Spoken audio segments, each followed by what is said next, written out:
औज़ुबिल्लाहि मिनश्शैतानिर्रजीम बिस्मिल्लाहिर्रहमानिर्रहीम अस्सलामु अलैकुम वरहमतुल्लाहि वबरकातुहू। नाज़रीन, मैं हकीम नासिर अली आप सबको खुशामदीद कहता हूँ काफ़िला इखलास में।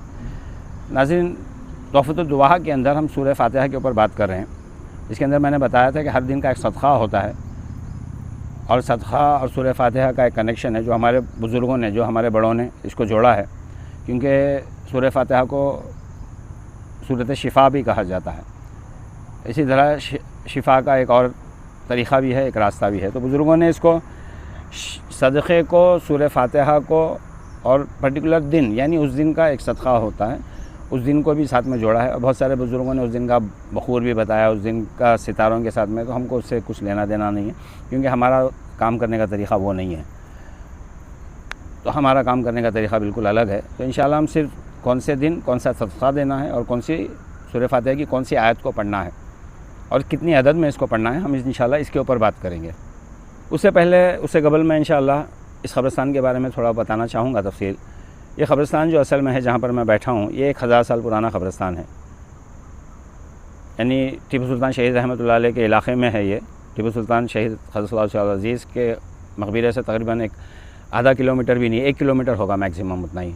बाबा हैदर अली क़द्दसल्लाहु अज़ीज़ और टीपू सुल्तान शहीद रहमतुल्लाह अलैह के मक़बरे से बिल्कुल 1 किलोमीटर दूर पर एक क़ब्रिस्तान है, जो कि 1000 साल पुराना क़ब्रिस्तान है। सैयदों का क़ब्रिस्तान है, एक मख़सूस क़ब्रिस्तान है यहाँ पर। इंशाअल्लाह मैं तफ़सील से इस क़ब्रिस्तान के बारे में कभी बात करूँगा, क्योंकि इसके बारे में मुझे एक अलग सी वीडियो बनानी पड़ेगी और बहुत सारे बुज़ुर्गों के यहाँ पर मक़बरे हैं, तो मुझे इंशाअल्लाह उन सब सारी चीज़ों को बताना पड़ेगा। इसके अंदर की कुछ तामीरातें हैं जो बाबा हैदर अली क़द्दसल्लाहु अज़ीज़ ने ख़ुद की हैं उनके दौर में, उनके वक्त में। इंशाअल्लाह इसके बारे में मैं अगली बार बात करूँगा। ये यहाँ पर मेरे बहुत सारी ज़िक्र की मजलिस होती हैं और छिला कशियाँ भी होती हैं, तो इसलिए मैंने चाहा कि इसके बारे में मैं थोड़ी सी बात कर लूँ।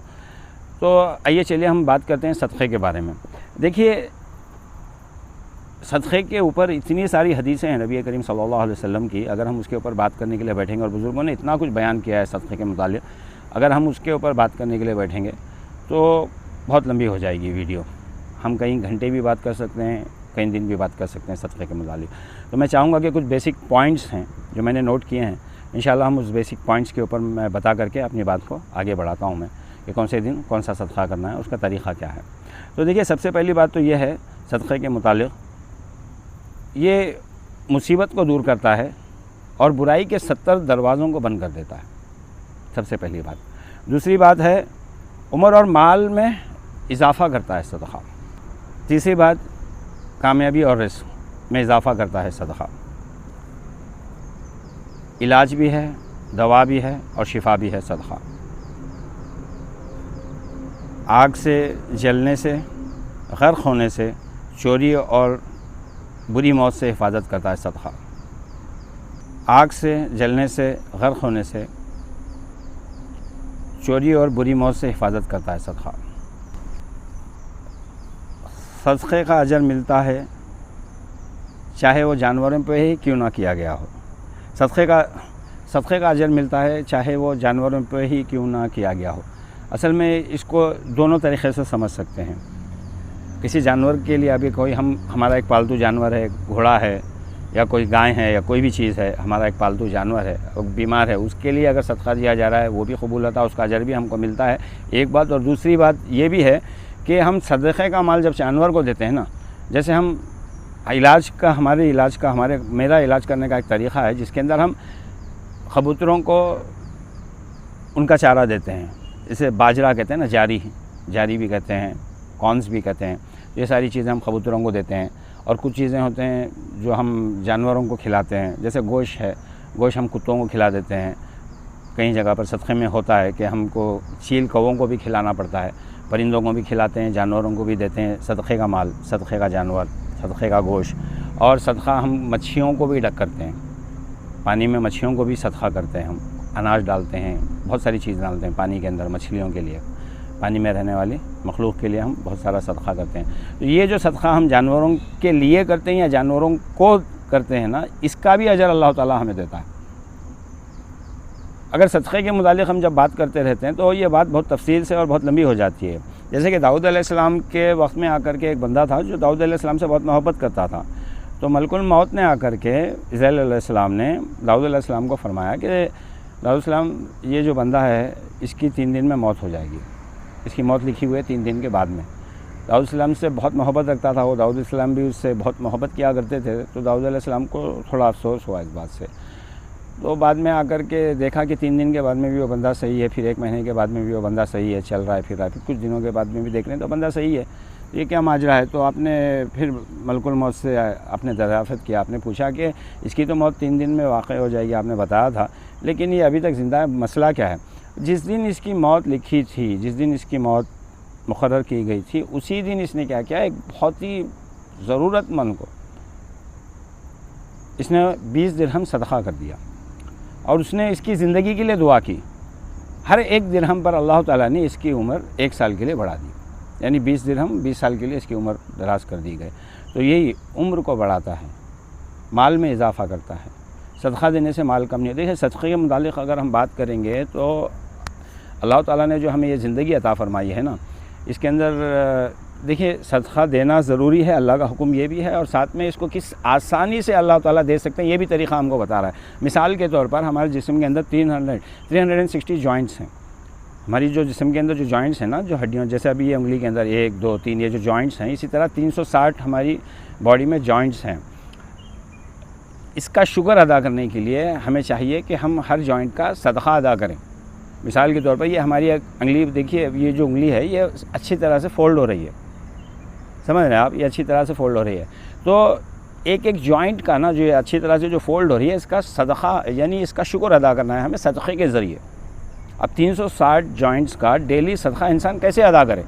नबी करीम सल्लल्लाहु अलैहि वसल्लम ने इसका एक आसान तरीक़ा बताया कि आप अपनी 360 जॉइंट्स का आसान तरीक़े से सदका किस तरह अदा करें। तो आपने फरमाया कि चाश्त की नमाज़, इशराक़ की नमाज़ के बाद में, यानी 9:30 10 बजे के करीब एक वक्त शुरू होता है जहाँ पर 4 रकात चाश्त की नफिल नमाज़ पढ़ी जाती है। कहा कि चाश्त की 4 रकात नफिल नमाज़ पढ़ने से आपके जिस्म का जो हड्डियों 360 जॉइंट जो हैं, 360 जो जॉइंट्स हैं, इन जॉइंट्स का सदका अदा होता है। बताइए, अभी देखिए असल में मसला क्या था कि एक सहाबी थे, मुझे उनका नाम याद नहीं आ रहा, जब सदक़े के मुतालिक नबी करीम सल्लल्लाहु अलैहि वसल्लम इतनी बातें बता रहे थे, तो ये बहुत लंबी हदीस है, बहुत बड़ी हदीस है, बहुत तवील हदीस है। मैं सिर्फ 1-2 पॉइंट बताऊँगा इसके मुतालिक। तो नबी करीम सल्लल्लाहु अलैहि वसल्लम से आप बहुत फ़कीरों में से थे, ग़ुरबा मिस्किनों में से थे सहाबी। ग़ुरबा में एक ग्रुप हुआ करता था मदीना मुनव्वरा के अंदर, सुफ़ाहा, जो असहाब सुफ़ाहा भी कहते हैं इन लोगों को। बहुत सारे जो सहाबी थे ना, वो वहाँ पर रहते थे, सुफ़ाह पर। जो आता था, जो मिलता था, वो खा लेते थे, वहीं पर दिन गुजारते थे। उनके लिए रहने के लिए घर भी नहीं होता, तो बहुत गरीब किस्म के कुछ सहाबी भी वहाँ पर रहा करते थे। तो आपसे बहुत सारी हदीसें रिवायत भी की गई हैं, बहुत बड़े सहाबी हैं। मैं वो पूरी कंप्लीट हदीस बयान नहीं करना चाहता क्योंकि बहुत बड़ी हदीस है वो, तो मैं खाली ये पॉइंट रेफ़र करना चाहूँगा। तो आपने सवाल किया नबी करीम सल्लल्लाहु अलैहि वसल्लम से, या अल्लाह के हबीब हुज़ूर सल्लल्लाहु अलैहि वसल्लम, सदका यानी माल, जानवर दिए, माल दिए, जो भी है, पैसा होने से ही सदका दे सकते हैं ना। ऐसा करेंगे तो अमीर जो हैं वो तो एकदम आगे बढ़ जाएंगे, तो हमारे लिए हम क्या करेंगे, हम तो बिल्कुल पीछे रह जाएंगे। लेकिन हम भी सदका करना चाहते हैं, अल्लाह के रास्ते में लुटाना चाहते हैं, कुछ करना चाहते हैं अल्लाह के रास्ते में। तो आपने कहा सदका सिर्फ माल देना ही सदका नहीं है, 2 रूठे हुओं को मनाना, उनके बीच में उनको मनाना और उनकी जो भी मसला है उसको हल करना। 2 रूठे हुए उनको मनाना, 2 लड़े हुए उनको मिलाना। रास्ते में अगर आप जा रहे हैं, रास्ते में कोई कंकर, कांटा, पत्थर अगर है, तो आप उसको उठा करके अल्लाह को राज़ी करने के लिए अगर साइड में कर देते हैं, तो अल्लाह ताला इसको भी सदक़े में कन्वर्ट कर देता है और ये सदक़ा हो जाता है। तो ऐसे बहुत सारे बताए हदीस के अंदर। तो एक बार खैर बहुत सारे सहाबी वो बात को सुन भी रहे थे, उस हदीस को नबी करीम सल्लल्लाहु अलैहि वसल्लम को सुन रहे थे। तो आपने क्या किया, एक सहाबी थे, खैर उसी में बैठे हुए थे। अब आपने सुने और घर चले गए। घर चले जाने के बाद में दूसरे दिन जब वापस आए नबी करीम सल्लल्लाहु अलैहि वसल्लम की मजलिस में, तो नबी करीम सल्लल्लाहु अलैहि वसल्लम ने सवाल किया मजलिस में कि कल रात को किसने सदका किया, कल रात को किसने सदका किया। अब सारे सहाबी खामोश, कोई जवाब नहीं दे रहा है क्योंकि रात में किसी ने सदका नहीं किया था, तो सारे के सारे खामोश थे। तो नबी करीम सल्लल्लाहु अलैहि वसल्लम ने फिर दोबारा पूछा कि अपनी इज़्ज़त का सदका रात में किसने किया। अल्लाहु अकबर। तो तब जाकर के एक सहाबी खड़े हुए और फरमाया कि अल्लाह के हबीब, मैंने किया, मैंने आपकी हदीस सुनी अल्लाह के हबीब, मैंने आपकी बात सुनी अल्लाह के हबीब सल्लल्लाहु अलैहि वसल्लम लेकिन मैं बहुत गरीब हूँ, मेरे पास कुछ नहीं है अल्लाह के रास्ते में देने के लिए। तो रात को मैंने क्या किया, मैंने कहा कि जितने लोगों ने मुझे जलील किया, मुझे बेइज्जत किया, ये अल्लाह मैं तुझे राज़ी करने के लिए मैंने इनको सबको माफ़ कर दिया, मैंने सदक़ा कर दिया। तो अल्लाह के हबीब उसके बाद में बताते हैं ये सदक़ा था और अल्लाह ने सदक़े को कबूल कर लिया। तो सदक़ा वही नहीं है कि आप सिर्फ माल दो, जान का सदक़ा दो, माल का सदक़ा दो। सदक़े के और भी बहुत सारे रास्ते हैं, तरीक़े हैं। रूठे हुओं को मनाना, कोई आपके हक़ में दुआ कर दे, ये भी आपके लिए सदक़ा हो जाता है। कोई बीमार की आप मदद करना, उसकी हाल चाल पूछने के लिए जाना, इयादत के लिए जाना और किसी बीमार की मदद करना, उसका इलाज करना। किसी एकदम मतलब एक मज़लूम है, परेशान है, उसकी मदद करना, उसको हंसाना, वो भी सदक़ा है। मदद करना किसी की, वो भी सदक़ा है। तो सदक़े के बहुत सारे रास्ते हैं। सदक़ा ऐसा ही नहीं है कि आप सिर्फ माल दें और सदक़ा अदा हो जाएगा, ऐसा नहीं है। सदक़े के बहुत सारे और भी रास्ते हैं। आइए चलिए हम अब अपने एक्चुअल पॉइंट के ऊपर आगे बढ़ते हैं। यहाँ पर हमारे बुज़ुर्गान दीन ने, हमारे अकाबिरीन ने हमें एक तरीक़ा बताया है। सूरह फ़ातिहा और सदक़ा दोनों को मिला करके हम अपना इलाज किस तरह कर सकते हैं, इलाज की कोशिश किस तरह कर सकते हैं। इसमें तरीक़ा यह है कि हर पर्टिकुलर दिन के लिए हम सूरह फ़ातिहा की एक आयत लेते हैं और हर पर्टिकुलर दिन का सदक़ा रहता है, अनाज रहता है, जानवर रहता है और भी बहुत सारी चीज़ें रहती हैं उसके अंदर। तो हम किस तरह, कौन सा अनाज किस दिन दिए और कौन सी आयत को किस दिन पढ़ें और आयत को पढ़ने का तरीक़ा क्या है। तो आयत को पढ़ने का तरीक़ा यह है, देखिए ये इबारत इसलिए इतनी मज़बूत, इतनी ताकत और इतनी कामयाब कारीगर होती है क्योंकि इसके अंदर बिस्मिल्लाह भी है, लाहौल भी है, सूरह फ़ातिहा की आयत भी है और साथ में माल का सदक़ा भी है, अनाज का सदक़ा, सिमिलर व्हाटएवर। तो ये सारी चीज़ें मिल करके क्या होती हैं, एकदम इलाज परफेक्ट होता है। जब कोई ऐसी बीमारी होती है या फिर कोई ऐसा प्रॉब्लम होता है जो बहुत ही कॉम्प्लिकेटेड होता है, जिसका हम इलाज नहीं कर पाते हैं, तो जब हम क्या करते हैं उस वक्त में हम आकर के ये तरीक़े को इस्तेमाल करते हैं और कॉन्स्टेंटली करते हैं। कभी कभार ऐसा भी होता है, देखिए एक्चुअली ये जो काम करते हैं ना, इसका पॉइंट क्या है कि किस दिन बीमारी लगी है, उस दिन की आयत को, उस दिन के सदक़े को इस्तेमाल करते हैं। देखिए अब जनरली आकर के किस दिन बीमारी लगी है ये जानना थोड़ा मुश्किल होता है।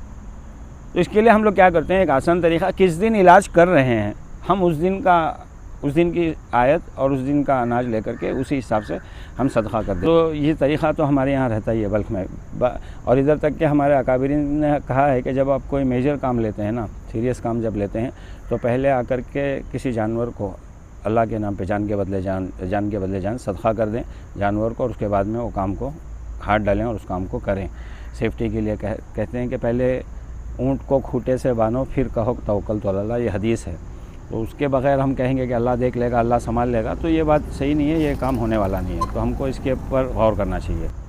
असल में हमारे अकाबिरीन ने हमको पहले ही बताया कि सदक़े की हमें बहुत तंबीह की जाती है। तो जब भी हम सदक़ा करते हैं तो जनरली क्या होता है, जब हम पेशेंट को कहते हैं ना कि आप इतने रुपए सदक़ा कर दें या फिर आप एक जानवर लेकर दे दें, हम काम करने के बाद में जब हम उसको कहते हैं कि आप सदक़ा दे दें, तो 99% पेशेंट करता नहीं। होता क्या है कि फिर उसके बाद में उसका जो बैकफायरिंग होती है, जो उसकी वबा होती है, उससे नुकसान, बहुत बड़ा नुकसान हो जाता है। जनरली समझो अगर हमने किसी का इलाज कर दिया और हमने कहा कि जब भाई एक बकरा दे देना, तो वो आदमी सोचता है यार इलाज तो हो गया, अच्छा तो हो गया, मैं अब क्यों 10-12 हज़ार या 15 हज़ार खर्चा करके बकरा दूँ। अब वो जो जानवर नहीं देता तो प्रॉब्लम्स दूसरे क्रिएट हो जाते हैं, बैकफायरिंग होती है।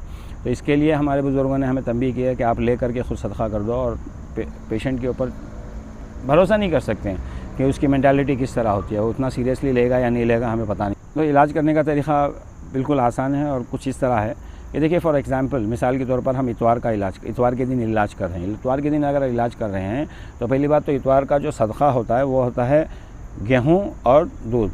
यानी आप 2.5 किलो गेहूँ ले लें, 2.5 लीटर दूध ले लें। दूध लेने के बाद में उसको हाथ लगा दें, गेहूँ को भी हाथ लगा दें। दूध की पैकेट्स होती है आजकल, तो पैकेट्स के ऊपर भी हाथ लगा दें। हाथ लगाने के बाद में आपको सूरह फ़ातिहा पढ़ना है, वो भी इस तरह, यानी औज़ु बिल्लाहि मिनश शैतानिर रजीम, बिस्मिल्लाहिर रहमानिर रहीम, बिस्मिल्लाहि तवक्कलतु अला ला हौला वला कुव्वता इल्ला बिल्लाहिल अलिय्युल अज़ीम। अगर आप इतवार के दिन इलाज कर रहे हैं तो सूरह फ़ातिहा की पहली आयत अल्हम्दुलिल्लाहि रब्बिल आलमीन, इसको 313 मरतबा पेशेंट को पढ़ना है। पेशेंट को पढ़ने के बाद में पानी पर भी दम कर ले, जिस्म पर भी दम कर ले। दम करने के बाद में आकर के अल्लाह से दुआ करे अपनी शिफा के लिए। तो इसी तरह ये इतवार का सदक़ा है। जब हम पीर का सदक़ा करते हैं, मंगल का सदक़ा करते हैं, तो इसी तरह आयत चेंज होती रहती है। पहले दिन पहली आयत, दूसरे दिन दूसरी आयत, पीर के दिन दूसरी आयत, मंगल के दिन तीसरी आयत, बुध के दिन चौथी आयत। इसी तरह आयत को हम 7 दिन, हफ्ते तक 7 आयतें 7 दिन के लिए इस्तेमाल करते हैं। इसी इबारत के साथ 313 मरतबा पढ़ी जाती है। तो आपको पता चल गया कि क्या पढ़ना है, किस दिन क्या पढ़ना है और इसको किस तरह पढ़ना है। अभी आते हैं हम किस दिन कौन सा सदक़ा दिया जाता है। जैसे कि मैंने बताया कि इतवार के दिन का जो सदक़ा है वो है गेहूँ और दूध। इसी तरह पीर के दिन का जो सदक़ा होता है, पीर के दिन आकर के 7 चमेली के फूल, 7 काजू और 2.5 किलो सफ़ेद माश ली जाती है। सफ़ेद माश 2.5 किलो ली जाती है। अभी सफ़ेद चमेली के जो फूल हैं वो आप किसी पेड़ के नीचे भी रख सकते हैं।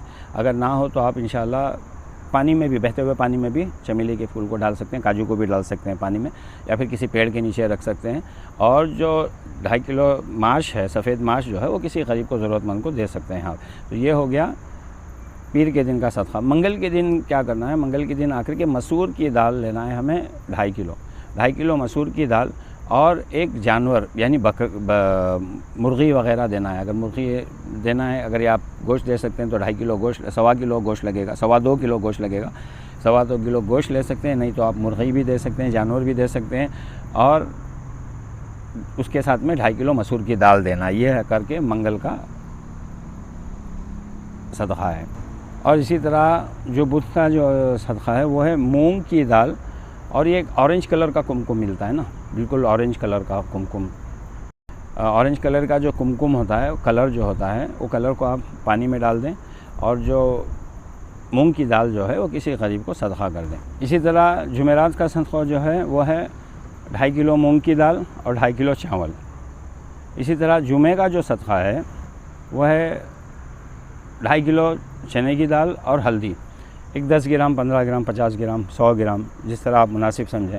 हल्दी और चने की दाल, ये दोनों सदक़ा करना है हमें। ये हो गया जुमा का सदक़ा। अब शनिचर का जो सदक़ा होता है, काली माश और सरसों का तेल होता है। सरसों के तेल हर जगह इस्तेमाल नहीं की जाती, तो आप जो भी इस्तेमाल में लाने के लायक होता है, जो भी घर के अंदर इस तेल को इस्तेमाल कर लें, ऐसा तेल आप कोई भी दे सकते हैं। लेकिन जनरली, और शनिचर के दिन जानवर देना, खून बहाना भी कहा जाता है बहुत सारे बुजुर्गान दिन मशाइख के अंदर। बेटर अगर आप दे सकते हैं तो आप एक मुर्गी लेकर भी अगर ज़ुबा कर दें और सदक़ा कर दें मुर्गी, तो भी बेहतर है, क्योंकि शनिचर के दिन भी खून का बहाना बहुत सैटरडे के दिन भी खून का बहाना बहुत ज़रूरी है करके बोलते हैं। तो ये सदक़े हैं कुछ। और इसी तरह इबारत मैंने बता दी है, उसी तरह आकर के इसको 313 मरतबा पढ़ा जाता है। मैं इबारत आपको स्क्रीन पे भी दिखाई दे रही है, मैंने लिख दिया है रोमन इंग्लिश के अंदर। तो आप ये इबारत को याद कर लें। इबारत को याद करके ये इबारत पढ़ना है 313 मरतबा मरीज़ को, और अनाज के ऊपर हाथ लगा करके सदक़ा करना है। वो दिन जो आप इलाज करें, कभी कभार ऐसा होता है कि हम एक पर्टिकुलर संडे के दिन इलाज कर रहे हैं, इफ़ेक्टिव नहीं रहता, आप फिर आकर के मंडे को भी वही रिपीट करें। मंडे के दिन का जो सदक़ा है, जो आयत है, इसी तरह आप 7 दिन का कोई बड़ी बात नहीं है, कोई बड़ी चीज़ नहीं है, छोटा सा मामूली सा सदक़े हैं, मामूली चीज़ें हैं। तो आप आकर के ये हिसाब से अपने मरीज़ों का इलाज, ये हदीस भी है, सदक़े से अपने मरीज़ों का इलाज किया करो। नबी करीम सल्लल्लाहु अलैहि वसल्लम की हदीस भी है, सदक़े से अपने मरीज़ों का इलाज किया करो। इंशाअल्लाह फिर मिलते हैं अगली वीडियो के अंदर। असल में सफ़र है मेरा कांस्टेंट, आज रात को भी मुझे सफ़र में निकलना है। हर वक्त कांस्टेंट मेरा सफ़र रहता है। सफ़र के मुतालिक ही बहुत सारे जो मेरे दोस्त अहबाब थे और जो मेरे पेशेंट्स वग़ैरह थे, उन लोगों ने बहुत एतराज़ किया। बहुत सारे व्हाट्सएप में और SMS के अंदर मुझे मैसेजेस आते थे, क्योंकि मैंने 1.5 साल से अपने सफ़र के मुतालिक किसी को नहीं बताया। क्योंकि जब उसके बहुत सारे रीज़न हैं। सबसे बड़ा रीज़न तो एक ये है कि मैं जिस जगह जाकर इलाज करता हूँ ना, ज़्यादातर जगहों पर क्या होता है कि 25-30 किलोमीटर तक कोई पब्लिक ट्रांसपोर्ट नहीं होता, इतना रिमोट एरिया होता है। और कुछ मजबूरियाँ ऐसी होती हैं कि पेशेंट मेरे पास आ नहीं पाते हैं। बहुत सारी मजबूरियां हैं इंसानों की, तो वो लोग मेरे पास आ नहीं पाते हैं, तब मुझे उनके पास जाना पड़ता है। एक तो ऐसा होता है कि ऐसे इलाके होते हैं, ऐसी जगहें होती हैं जो तकरीबन आकर के सिटी या शहर से बहुत दूर होते हैं, वहाँ पे पब्लिक ट्रांसपोर्ट अवेलेबल नहीं रहता। तो मैं अगर बताऊँगा तो भी वो कोई फ़ायदेमंद नहीं रहेगा। और दूसरी प्रॉब्लम क्या है करके बोले तो, मैं जिस मकसद से वहाँ जाकर रहता हूँ ना, मैं वहाँ पर आकर के अपना कंसंट्रेशन और टाइम नहीं दे पाता। मुझे अपने टाइम को बढ़ाना पड़ता है, या फिर मुझे आकर के ट्रिप को थोड़ा और तवील करना पड़ता है, या फिर मुझे फिर नेक्स्ट टाइम वहाँ पर जाना पड़ता है। तो खैर बहरहाल जितना हो सकता है उतना मैं करूँगा कह करके पिछली बार मैंने अपने हैदराबाद की ट्रिप का अनाउंस किया था। तो बहुत सारे लोग मुझसे मिलने के लिए हैदराबाद के लोग आए थे, मैं उनको अपॉइंटमेंट नहीं दे सका। ज़्यादातर लोगों से मैं मिल नहीं पाया, मिल ही नहीं पाया किसी से, बहुत ज़्यादातर लोगों से मैं मिल नहीं पाया। तो उसी के लिए आकर के, और मैं बहुत से लोगों का काम भी नहीं कर पाया, मेरे पास वक्त नहीं था उतना, क्योंकि मुझे कुछ ज़रूरी काम, मेरा एक टाइम फ़िक्स रहता है कि मुझे 3 दिन 4 दिन मुझे यहाँ देना है, फिर उसके बाद में मुझे यहाँ देना है। अपॉइंटमेंट्स ऑलरेडी फ़िक्स रहते हैं। तो मुझे वापस आना था मैसूर, यहाँ पर कोई काम करना था, तो मैं यहाँ आकर वो काम कर दिया। फिर उसके बाद में आकर के मैंने इसीलिए ये 19, 20 और 21 जो हैदराबाद का जो ट्रिप है ये मैंने रखा है कि जिन लोगों से मैं बात नहीं कर पाया था, मैं अपना वक्त नहीं दे पाया था, ये उन्हीं के मुतालिक, और कुछ काम थे जो मैं कर नहीं पाया था पिछली मरतबा, तो उन काम को करने के लिए और इन लोगों से मुलाकात करने के लिए मैंने ट्रिप दी है। इंशाल्लाह मैं कोशिश करूँगा कि जहाँ पर मैं लोगों से मिल सकूँ या फिर कन्वीनियंस हो सबको भी, तो मैं वहाँ के अनाउंसमेंट कर दिया करूँगा मेरे ट्रिप्स के। और जैसे भी मैक्सिमम जो रिमोट एरिया के जो ट्रिप्स रहते हैं मैं उसके बारे में बताना मुझे लगता है कि थोड़ा मुश्किल होगा। तो इजाज़त दीजिए, इंशाल्लाह अगली वीडियो में मिलते